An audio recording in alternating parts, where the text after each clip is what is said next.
Welcome back, everybody. Today, we're going to be looking at, well, you know how the internet is always buzzing with the latest true crime updates, right? Always. It's a turn 4/7 news cycle now. It really is. And we're going to try to break down some of the most recent developments that have really caught our attention. Sounds good to me. There's a lot to unpack.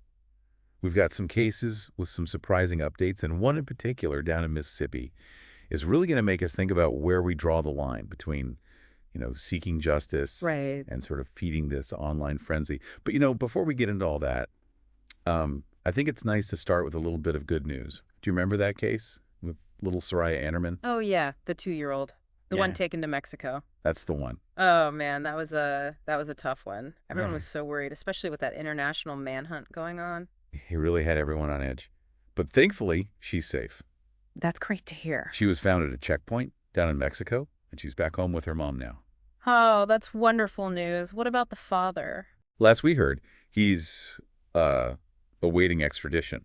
He's going to be facing those consequences. Well, good. He should. It's a relief. Not every story has a happy ending, unfortunately. That's true. Speaking of which, the next case is far from over.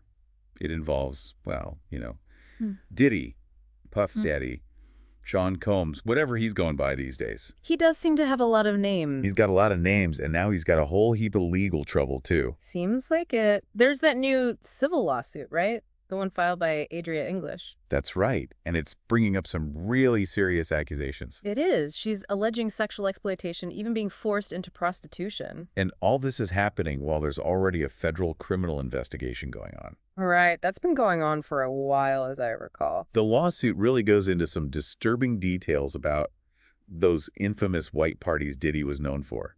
It claims they were basically fronts for illegal activities. Wow. It really makes you wonder what was really going on behind the scenes. Yeah. So what does Diddy have to say about all this? Well, his lawyer is denying everything, calls it all baseless and completely fabricated. I mean, that's what lawyers do, but... But a grand jury has been convened, right? Oh, wow. So that suggests that federal authorities are taking these accusations very seriously. They definitely are. And, I mean, this isn't the first time Diddy's been accused of this kind of thing. That's what makes you think, right? It does. This whole case really highlights just how much power these celebrities and high-profile figures have, For sure. and how those power dynamics can really, really be abused. There needs to be a thorough investigation no matter who the person is. No one's above the law. Well said. And, speaking of controversial figures, let's switch gears to a case that's, it's a bit different. Gypsy Rose Blanchard. You remember her? How could I forget? That was such a strange case. She was the young woman who, she basically orchestrated her mother's murder. Right, after years and years of Munchausen syndrome by proxy abuse. It was shocking. I mean, the psychological manipulation, the violence. Just a horrible situation. And now she's back in the news, believe it or not, because she's pregnant. Oh, wow, I did not hear that. Yep, she's expecting a baby with her boyfriend, Ken. That's a huge development. And there's even talk of a potential reality show. A reality show? Serious? Apparently, they're considering documenting her journey to motherhood.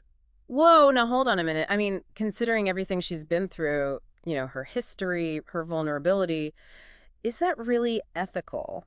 Is it right to put her story out there like that for entertainment? It's a tough one. I mean, would a show like that actually offer something valuable, educationally?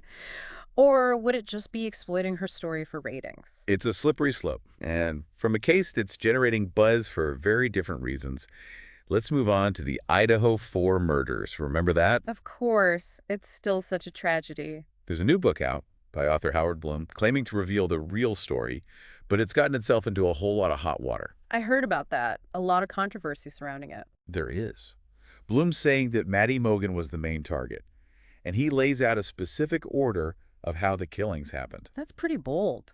It is, and law enforcement and the victims' families are really pushing back on his claims. Yeah, I can see why. Bloom says he has insider knowledge, relying on these unnamed sources. Unnamed sources. Yeah, but a lot of people are questioning the accuracy of his information. I would too. The families have even called the book fiction and say that he's exploiting the tragedy for profit. Ouch. And to make things worse, Bloom admitted he never even talked to the families. Seriously? It just seems insensitive, especially since the trial hasn't even happened yet. and we still don't have all the facts. You're telling me? I mean, the whole thing just seems really premature. It does feel that way. Yeah, And it really makes you think about the ethics involved in true crime writing. definitely. There's this responsibility to be accurate, to avoid sensationalizing things, especially when you're dealing with an ongoing investigation and grieving families. Absolutely. Sensationalism just gets in the way of the truth, and it disrespects the people who are actually involved. It's a slippery slope. So let's shift gears now to a case that's been gaining a lot of traction online, particularly on TikTok. Okay. It's the case of Aubrey Wyatt, a 13-year-old girl from Mississippi. I've heard a little about that one. Tragic. Yeah, she took her own life, and the circumstances surrounding her death are just heartbreaking. Bullying. There are allegations of relentless bullying and a mother's fight for justice. Oh, man. That's rough. It really is, and the story's taken some unexpected turns. I bet. These online cases always seem to have a twist or two. You know, Aubrey's mother, Heather, she started using social media to share her daughter's story. She wanted to raise awareness about bullying and mental health. That's understandable. Yeah, but then, get this, she was hit with a lawsuit What? By who? by the parents of the alleged bullies. Wow, you don't see that every day. No, you don't. And she was ordered to stop all online activity about the case. Oh, wow. So she's been totally silenced. Effectively, yeah. The lawsuit claims she was slandering them, causing emotional distress, even putting their daughter's safety at risk. That's intense. So it's like her right to speak out versus their right to protect their reputation. It's this tangled web of conflicting rights and interests, and it's so hard to know where the line is. I can imagine. But here's the thing. There's actually evidence to support Heather's claims of bullying. Oh, really? There are text messages and social media posts that allegedly show Aubrey asking for help, documenting the cruelty she was facing. That's terrible. It's really tough to read. I bet. So what happens now? Well, it raises all these complex legal questions. Right, about free speech, about defamation, about what schools should be doing to address bullying. And then there's the whole issue of online mobs, right? Yeah, and vigilante justice taking over. It's a lot to unpack. So what was Aubrey's story? Can we go back to the beginning? Yeah, so Aubrey was 13, living in Ocean Springs, Mississippi, with her mother, Heather, who's a local elementary school teacher. Aubrey also had a sister and a brother. A teacher, huh? That adds a whole other layer to this. I wonder if that played a role somehow. Well, it does make you think, right? I mean, the bullying was happening in the same district where Heather worked. Were there any conflicts of interest? Right. Did the administration maybe hesitate to do anything because the kids were related to a teacher? It's definitely something to consider, but from what we've gathered, it seems like the bullying started in 5th grade and went all the way through 8th grade. 5th grade. That's awful. So years of torment. That's what it sounds like, and it ultimately led to her tragic death. It's hard to imagine the kind of pain she must have been going through for so long. I know. And it seems there were 4 main bullies, all girls, who just wouldn't leave her alone. Constantly harassing her. Verbally, for sure. There are even reports of physical violence. One incident where she was allegedly slapped across the face. It's amazing how cruel kids can be. It is. And it's not just the physical stuff. Right. Emotional abuse can be just as bad, maybe even worse. Exactly. It can really leave those lasting scars. And this wasn't just happening at school either. Oh, no. I was just thinking that. Was it online, too? Aubrey was reportedly tormented online as well. And for young people today, it's like they can't escape it. No kidding. It follows them everywhere. It's a constant barrage. Yeah. And we actually have some specific examples of the bullying Aubrey endured. Oh, you do? Her mother found letters and text messages, and they paint a pretty horrifying picture. And what do they say? Well, in one text from October 2020, Aubrey wrote to her mom, "Please check me out today, it's so bad." Oh, man. She said one of the girls, Molly, was being especially cruel, and Aubrey was just devastated. It's like a cry for help. Just heartbreaking. And then in May 2021, Aubrey texted her mom again, "Molly's being so mean." Same girl. Yep. And when Heather told her to tell a teacher, Aubrey said, "They don't care. She's evil." It just makes you wonder if anyone was listening. I know. And it seems like things escalated in March 2023. Aubrey texted her mom, "Molly slapped me across the face." Wow, so it did turn physical. Heather asked if it was on purpose, and Aubrey said yes. What did the school do? Well, Heather told Aubrey to report it immediately. But later on, there was this alleged Snapchat conversation between Aubrey and Molly. What did they say? Molly was trying to downplay it. She said, "Why are you crying? I barely hit you." That's just cold, no remorse at all. And there were other messages, some without dates, that mentioned the other girls too. Really? One from Aubrey reads, "I'm so over it. Ava and Peyton talk crap about me 24/7. I don't even talk to them. I just hear them all the time talking about me and pointing at me at lunch. They have no room to talk, and that's all they do. I'm truly over it." Just relentless. You can hear the exhaustion in her words. And then there's this really disturbing detail that came out after Aubrey died. What's that? Aubrey's uncle said one of the girls, allegedly Molly, posted a picture of a doll with a noose around its neck. Whoa, hold on. That's messed up. It is. Some people have said that the photo was actually taken months before Aubrey's death. So maybe it wasn't directly related. Maybe. But regardless of when it was taken, it's a very disturbing image. And it raises some red flags. Yeah, about the potential for escalating violence. I mean, it's a huge warning sign, regardless of the timing. And to think that something like that might have been ignored. It's scary. And it makes you wonder if anyone was paying attention to the signs. It's a stark reminder that we need to be more vigilant, more proactive when it comes to protecting young people. It really does. Now, after Aubrey's death, her mom, Heather, turned to TikTok to share her daughter's story. Oh, yeah, I saw some of those. She really wanted to expose what happened, hold those responsible accountable. Yeah, I get that. I mean, it's understandable, right? She wanted to make sure people knew the truth. And she gained a huge following really quickly. Sparked a whole movement demanding justice for Aubrey. I remember seeing that hashtag everywhere. But of course, social media, it can be a bit of a double-edged sword, can't it? Oh, for sure. I mean, on one hand, it helped amplify her voice. Got people talking. Exactly. But on the other hand, well, it led to that lawsuit. Right, from the bully's parents. The parents claimed she was engaging in slander, defamation. They said she was causing their daughter's emotional distress, potentially putting their safety at risk. It's a tough situation, right? Because, free speech is important. Of course. But so is protecting your reputation. It's like, where do you draw the line? And ultimately, the lawsuit resulted in Heather being ordered to take down all her social media. Seriously? Yep. So she was effectively silenced, prevented from sharing Aubrey's story any further. Man, that's heavy. It's like silencing a grieving mother. But I guess the courts have to consider all sides. Right. It's about finding that balance. Exactly. Now, the lawsuit against Heather, it specifically claimed that Heather's online activity caused the bully's emotional distress, leading to therapy and medical bills, and they wanted compensation for that. Interesting. So the focus is on the bully's well-being. Yeah, and some people pointed out that it seemed to downplay the impact the bully's actions had on Aubrey. Right. I mean, their actions allegedly led to her death. It's a complicated situation for sure. It really is. The lawsuit also brought up that doll photo. Remember that? The one with the noose? Oh. The parents claimed that Heather knew or should have known that it was taken months before Aubrey's death. So their argument is it wasn't intended to mock Aubrey. Exactly. But even if that's true, it's still a disturbing image. No doubt about it. And intent can be hard to prove, right? For sure. I mean, it could have been taken out of context, but it could also have been a form of intimidation. Hard to say for sure without more info. That's the thing. There are so many unknowns in this case. It's a real he said, she said situation. And then there's the police investigation. Right. What happened with that? The lawsuit actually stated that investigators, both with the Ocean Springs Police Department and Jackson County Youth Court, looked into the bullying claims. What did they find? They said they were unsubstantiated. Really? So no evidence of bullying? That's what they concluded. But police investigations in youth court, they often operate under different standards of proof compared to a civil lawsuit. Oh, right. That's true. So it's possible that the evidence presented in the lawsuit could lead to a different outcome, if it were to go to trial. Interesting. So even though the police didn't find anything, the lawsuit could still potentially succeed. Potentially, yeah.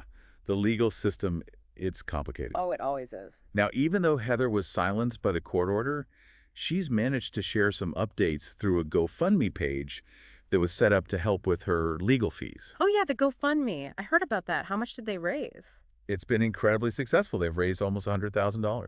Wow, that's amazing. Really shows how much support she has. And how much people want to see justice for Aubrey. Definitely. Heather's been using the page to express her gratitude for the support, and she's urged people to keep sharing Aubrey's story and contact anyone who might be able to help. Good for her, not giving up. She also mentioned she has new legal representation now. Oh, really? Yep, and she's looking for more support, especially in the areas of constitutional law and civil rights. Sounds like she's ready to fight back against that gag order. It certainly seems that way. Now, while Heather's been silenced, there's a movement that's emerged online. I've seen that. Aubrey's Yeah. army, right? Yep. They're dedicated to seeking justice for Aubrey and exposing the alleged bullies. But, and this is important, there are concerns about online mob mentality. Yeah, that can get out of control real quick. It's a delicate balance, right? Wanting justice for Aubrey, but not wanting to resort to harassment or online bullying. You're right. Two wrongs don't make a right. And Aubrey's best friend, Bailey, she actually posted a video online pleading with people to be kind and respectful. Good for her. Someone needed to say it. She made a really powerful point. She said, Aubrey wouldn't want bullying to be met with more bullying. That's a really good point. True justice is about accountability, not revenge. It's about creating a more just and compassionate world, not just inflicting pain on others. I couldn't agree more. Now, to add another layer of complexity, there are claims swirling online about the bullies' families and their connections to people in authority in the community. Oh, yeah, I heard about that. Something about one of the girls' fathers being a school official. That's right. Molly's father is supposedly an assistant superintendent for the Jackson County School District. That does raise some eyebrows. And there's even a rumor, though this hasn't been confirmed, that her aunt, or maybe a close and family friend, is the local district attorney. Wow, if that's true, that's a major conflict of interest. Right. It makes you wonder if those connections influence the investigation or the disciplinary action against the bullies. It definitely looks suspicious, and even if it's not true, the perception of a cover-up can really erode public trust. It's important to be cautious with that information, though, since it hasn't been officially confirmed. Yeah, we don't want to spread rumors, but it's something to keep an eye on. Absolutely.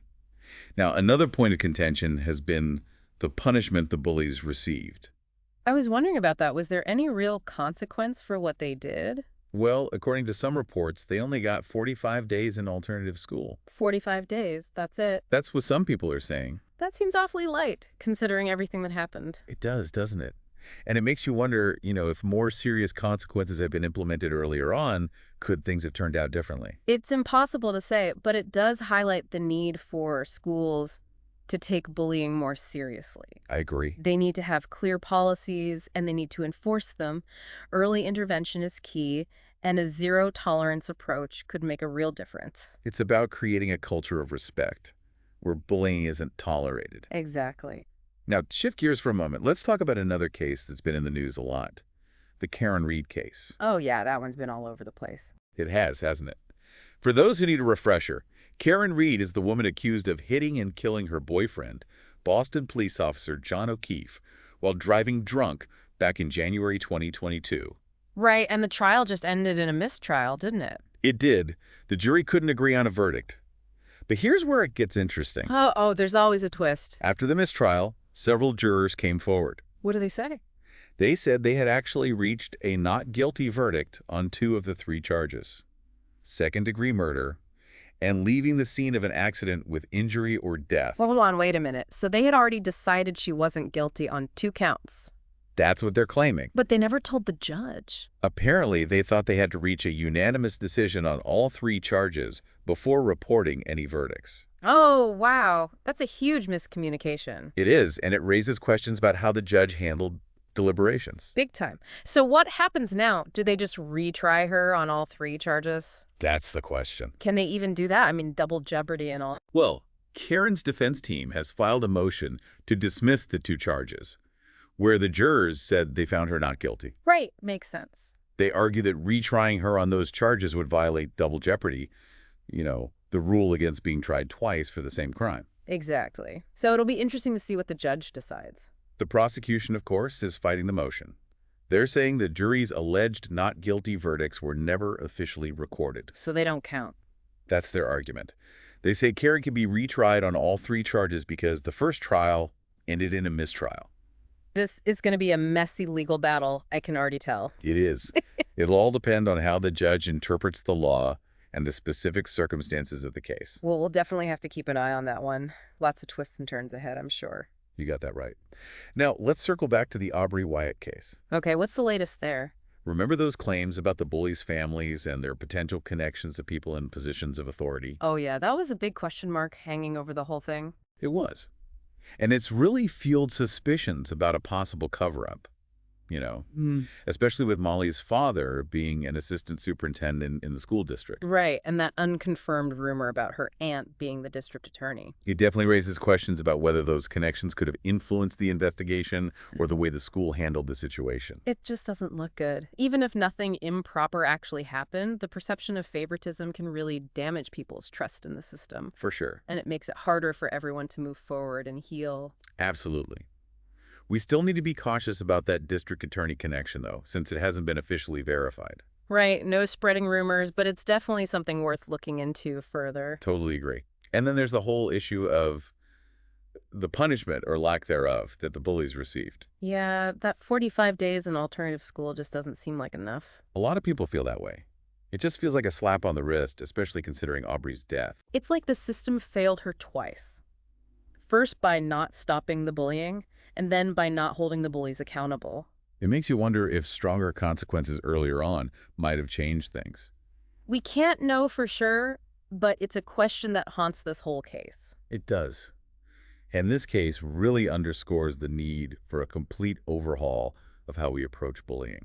Totally agree. We need to move away from just reacting after something terrible happens. It should be about prevention, creating a culture of respect and empathy in schools. Exactly. Teaching kids how to treat each other with kindness and understanding. We need to empower bystanders to speak up, to intervene when they see something wrong. And to make sure adults are listening, taking action, and supporting those who are being bullied. It's about creating a system where everyone feels safe, supported, and respected. That's what Aubrey deserved, and that's what every child deserves. It really is. And it makes you think, beyond the specifics of these cases, what are the bigger issues at play here? That's what I always find so fascinating about these deep dives, right? We can get caught up in the details. I'm doing it. Exactly, the twists and turns. But it's important to step back, look at the bigger picture. What do these cases tell us about ourselves, about society, about how we handle justice in this crazy digital age? It's like the world's changed so fast. It really has. And the rules haven't quite caught up yet. Exactly. One thing that's really stood out to me is the role of social media. Oh, absolutely. It's like this double-edged sword, right? For sure. I mean, look at the Aubrey Wyatt case. Social media. Yeah. It helped bring her story to light. Amplified her voice. They put pressure on those in authority. But it also created this breeding ground for rumors, And those attacks on the alleged bullies, some of it was just awful. Straight up harassment. It's a powerful tool, but it can be used for good or bad. And it makes you wonder, is our justice system even equipped to handle all this? I mean, it was designed for a world without the internet. That's a good question. It's something everyone's trying to figure out right now. How do you balance free speech with protecting people from online harassment? How do you make sure justice is served when information spreads so fast and public opinion can change in an instant? It's tough. And it goes way beyond true crime. Oh yeah, this is everywhere. In politics, social movements, even just our daily lives. It's like the rules are constantly changing and no one knows what the right answer is. It can feel that way, but that's why it's so important to have these conversations, to think critically about the information we're consuming, to engage with empathy and respect, even when we disagree. Couldn't agree more. And, as we wrap up today, I want to leave our listeners with one final thought. We've talked about social media's power to expose injustice, but what about its potential to actually cause harm? That's a really important point to consider. In our rush to condemn, to point fingers, to find someone to blame, are we sometimes becoming part of the problem? Are we too quick to judge, to jump on the bandwagon without really knowing all the facts? And like Bailey, Aubrey's best friend, said, bullying shouldn't be met with more bullying. Exactly. True justice. It's not about revenge. It's about accountability, restoring balance, preventing future harm. It's about recognizing that everyone involved is a human being deserving of respect and dignity. Even those accused of wrongdoing. Even then. So I guess the question we all need to ask ourselves is, are we part of the solution or are we part of the problem? Are we using our voices to promote truth and compassion, or are we just adding to the noise? It's something to think about. And on that note, I think it's time to wrap up this deep dive. I agree. Thank you all for joining us. Remember to stay curious, stay informed, and most importantly, stay kind.